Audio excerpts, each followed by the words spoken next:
मराठी बालभारती इयत्ता चौथी धडा 24वा थोर हुतात्मे.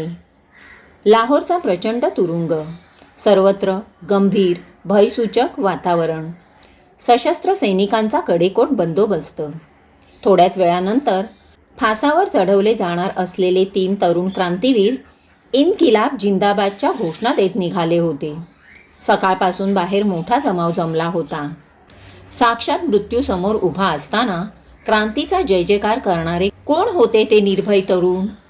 ते होते भारत मातेचे थोर सुपुत्र भगतसिंग, राजगुरू आणि सुखदेव.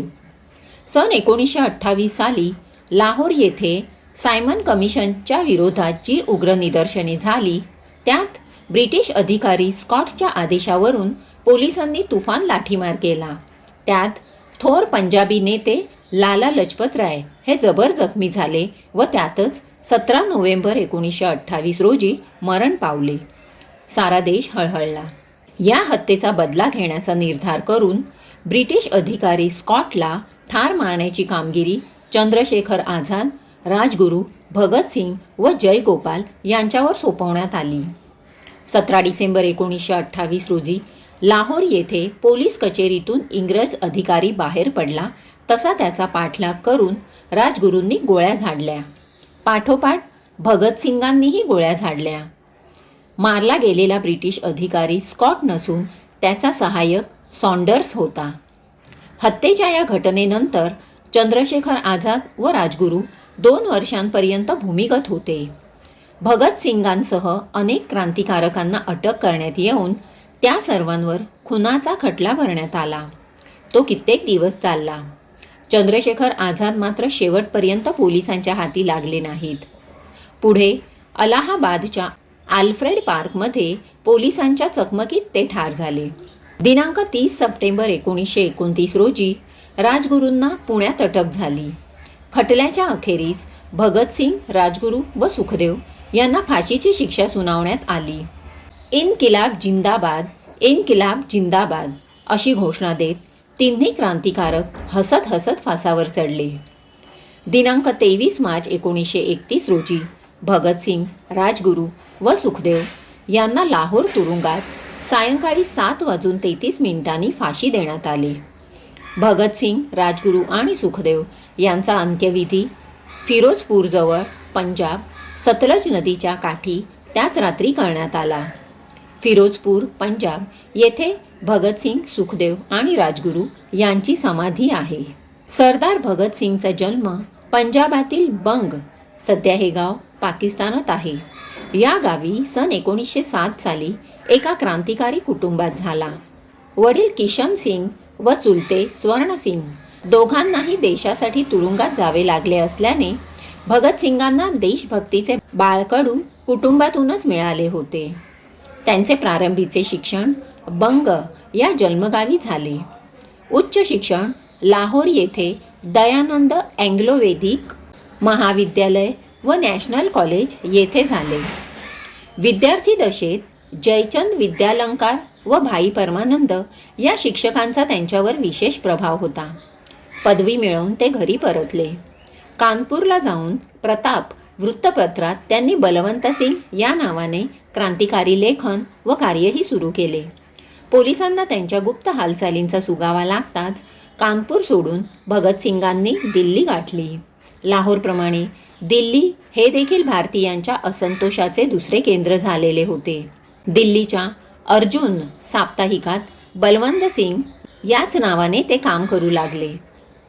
तिथेही पोलिसांची पाळत वाढली तेव्हा ते लाहोरला आले व मुंडण करून भगतसिंग या नावाने वावरू लागले. शिवराम हरी राजगुरू यांचा जन्म महाराष्ट्रातील पुणे जिल्ह्यातील खेड येथे एका मध्यमवर्गीय कुटुंबात झाला. प्राथमिक शिक्षणानंतर ते विदर्भाची सांस्कृतिक राजधानी अमरावती येथे गेले. तेथील हनुमान आखाड्याच्या वातावरणात त्यांना देशभक्तीची दीक्षा मिळाली. पुढे संस्कृतच्या अध्ययनासाठी ते बनारसला गेले. न्यायशास्त्रातील मध्यमा परीक्षा उत्तीर्ण झाले. त्याचवेळी इंग्रजी, कन्नड, मल्याळम, हिंदी व उर्दू याही भाषा त्यांनी चांगल्या अवगत केल्या. काही काळ ते काँग्रेस सेवा दलात देखील होते. मात्र बनारसच्या त्या वास्तव्यात चंद्रशेखर आझाद, सच्चिंद्रनाथ सन्याल आदी क्रांती नेत्यांशी त्यांची ओळख झाली व त्यांच्या हिंदुस्थान रिपब्लिक आर्मीमध्ये दाखल होऊन राजगुरूंनी रघुनाथ या टोपण नावाने उत्तर भारतात उसळलेल्या क्रांतिकार्यात सक्रिय सहभाग घेतला.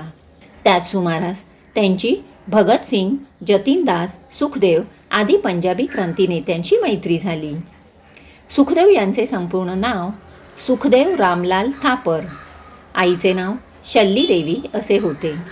सुखदेव यांचा जन्म 15 मे 1907 रोजी लुधियानातील चौरा बाजार येथे झाला. या ठिकाणाला नवघर असेही म्हणतात. त्यांनी पंजाबमध्ये क्रांतिकारकांची संघटना स्थापन केली. किंग जॉर्जच्या विरोधात गुप्त मसलतीच्या योजनेमुळे ब्रिटिश सरकारने त्यांना धमकावले. त्यामुळे ब्रिटिश सरकारविरुद्ध सुखदेव अशी स्थिती निर्माण झाली. सुखदेवांनी ल्यालपूर, पंजाब येथे 1926 पासून तरुणांना एकत्र जमवण्यास सुरुवात केली. हिंदुस्थान सोशलिस्ट रिपब्लिक असोसिएशन नावाची नवीन देशव्यापी संघटना उभारण्याचे ठरले. भारताला ब्रिटिशांच्या शोषणातून मुक्त करणे हे या संघटनेचे उद्दिष्ट होते. सामाजिक न्यायावर व समतेवर आधारित समाज निर्माण करणे हे त्यांचे ध्येय होते. केंद्रीय समितीत सुखदेव व भगतसिंग हे पंजाबतर्फे होते. यात शिववमी, चंद्रशेखर आझाद आणि कुंदनलाल हे विद्यार्थीही होते. लाहोरच्या नॅशनल कॉलेजमधील अभ्यासिकेत सुखदेव यांनी भारताचा इतिहास, रशियन राज्यक्रांती या विषयांचा चिकित्सकपणे अभ्यास केला. जागतिक पातळीवरील क्रांतिकारक साहित्याचे विविध दृष्टिकोन त्यांनी अभ्यासले. कॉम्रेड रामचंद्र, भगतसिंग आणि भगवती चरण व्होरा यांच्या मदतीने त्यांनी नवजवान भारत सभा ही संघटना लाहोर येथे स्थापन केली. या संघटनेचे कार्यक्रम पुढीलप्रमाणे ठरवण्यात आले. स्वातंत्र्य लढ्यासाठी तरुणांना प्रोत्साहित करणे, तर्कसंगत वैज्ञानिक दृष्टीचा अवलंब करणे, जातीयतेविरुद्ध लढणे व अस्पृश्यतेची प्रथा बंद करणे. या कार्यक्रमात त्यांनी सक्रिय भाग घेतला. 1929 मध्ये लाहोर खटल्याबद्दल तुरुंगात असताना त्यांनी कैद्यांना मिळणाऱ्या अमानुष वागणुकीबद्दल उपोषण केले. सुखदेव यांना लाहोर खटल्यात माफीचा साक्षीदार होण्याचे सुचवण्यात आले, पण त्यांनी ते बाणेदारपणे नाकारले. या आणि अशा अनेक प्रसंगातून सुखदेव यांचे अतुलनीय धैर्य, प्रखर देशभक्ती आणि त्यागी वृत्ती यांचा प्रत्यय येतो. त्यांच्या स्मृतिप्रित्यर्थ लुधियाना येथील शाळेस सुखदेव यांचे नाव देण्यात आले आहे. भारत पाकिस्तान फाळणीनंतर हुसेनीवाला हा भाग पाकिस्तानात गेला होता, पण भारत सरकारने बदली जमीन देऊन तो भाग मिळवला. सन 1968 मध्ये भारत सरकारतर्फे तेथे भगतसिंगांचे भव्य स्मारक उभारले गेले. त्यावेळी भगतसिंग यांच्या वृद्ध माता विद्यावती उपस्थित होत्या.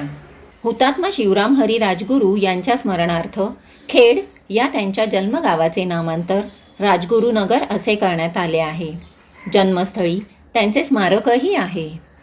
भारताला स्वातंत्र्य मिळावे म्हणून प्राणांची आहुती देणाऱ्या या क्रांतिकारक हुतात्म्यांचे नाव स्वातंत्र्य लढ्याच्या इतिहासात अजरामर झाले.